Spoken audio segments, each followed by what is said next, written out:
Now this right here is a 1940s jet airplane, the Heinkel HE-162 People's Fighter.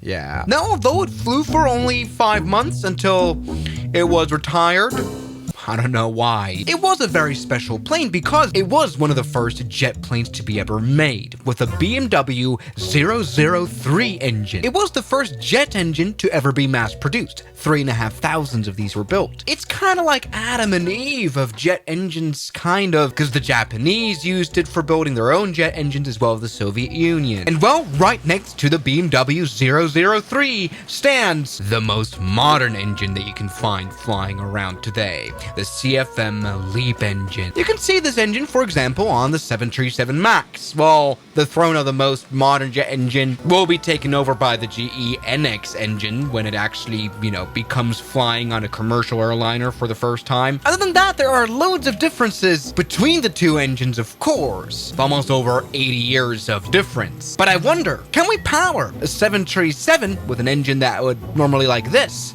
with something like that? What would that look like? And especially, what would that sound like? Yes, the first versus the most recent, I guess. This right here is once again the HE-162, and I imagine this is not the most stupidest experiment ever because, this plane is really quick. Let's go and turn it on real quick. It's obviously mostly in German. Staurohr zeigt ca. 10% zu wenig Abfang, nicht über 4G. God, these first jet fighters were really interesting. Can I turn this plane on? How do I do that? Well, I can hear that something's turning on. What is that noise? Okay. This is anlassen. This is start, I guess. Let's turn the Brandhahn on. Yes. Now, auf, zu, I don't know. I think it's coming to life. Yes, I know the sound it's making. God damn it. Yeah, the reason why I wouldn't want to use this jet and hey, it works, though. All right, we're putting back power. Yes! I call this afterburner. Yeah, the reason why you wouldn't want to use an old jet engine like this nowadays is how easily it broke. This thing needed to be serviced every 30 flight hour. Which means for a 737 in normal usage, it's probably kind of every day, really. We've got smoke coming here. This is fine. I may have not started up this airplane successfully. Let's maybe try this again. Now with the engine on, we can go full power. Good. Yes, and that takes a while for it to come on. This engine was extremely loud, but it was also quite powerful, this airplane. Look at this. We are now at 200 knots. There we go. We can take off. After all, this is a proper fighter jet that's supposed to be able to compete with like a P-51 Mustang, which wasn't a slow plane at all either. We don't have little power in this plane's hull. Yes, looking good. The problem was this plane flew really badly. Oh, all right, we've lost it already.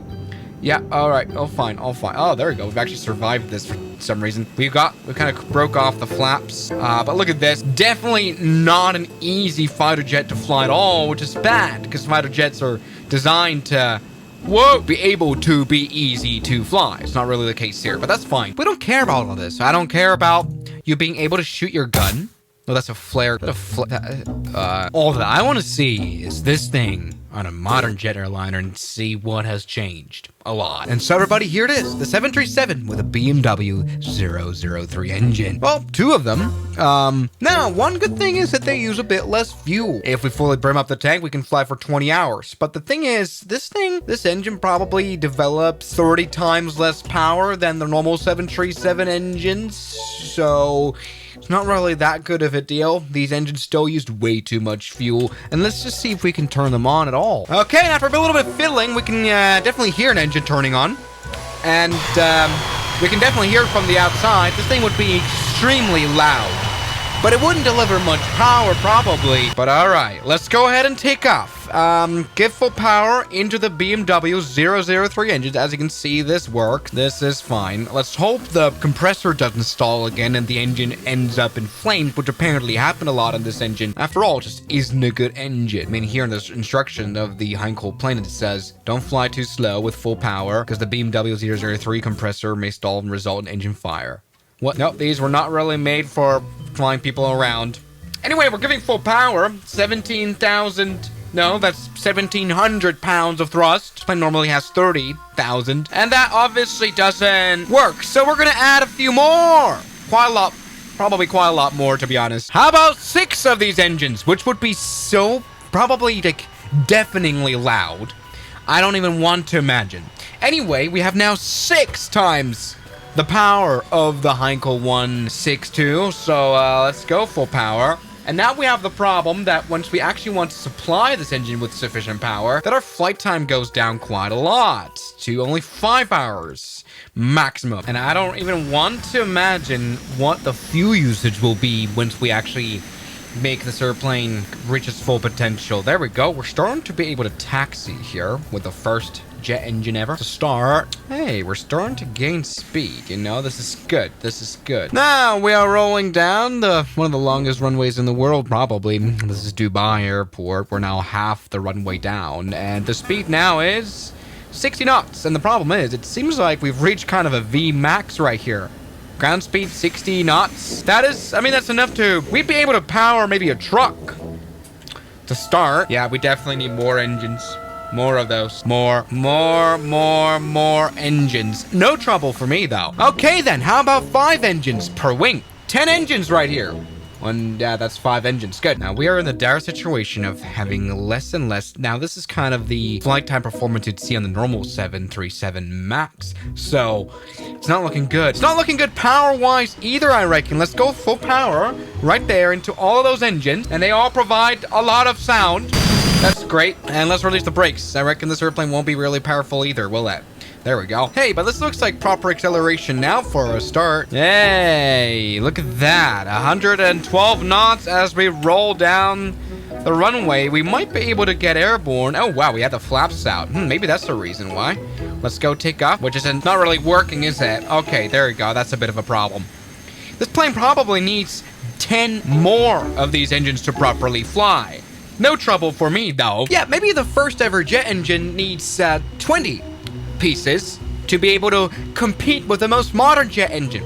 Let's go full power, and we might actually be lucky or something like that. Let's do it. The interesting thing is that these engines run extremely hot as well. Hey, look at this. This is now some actual acceleration.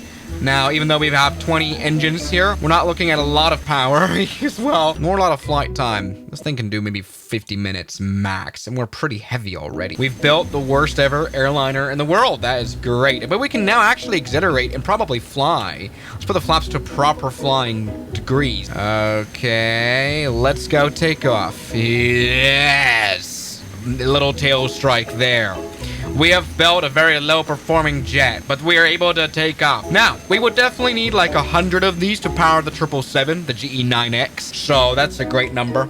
There we go. We're able to climb. But the thing is, not very high.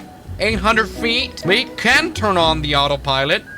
It's probably just a bit confused as to why it's climbing so poorly. But at least it shouldn't really struggle with altitude. I mean, if we strap the Cessna engine onto this plane, we would definitely struggle. But this thing can definitely do 40,000 feet or so. Just not going to do it very quickly.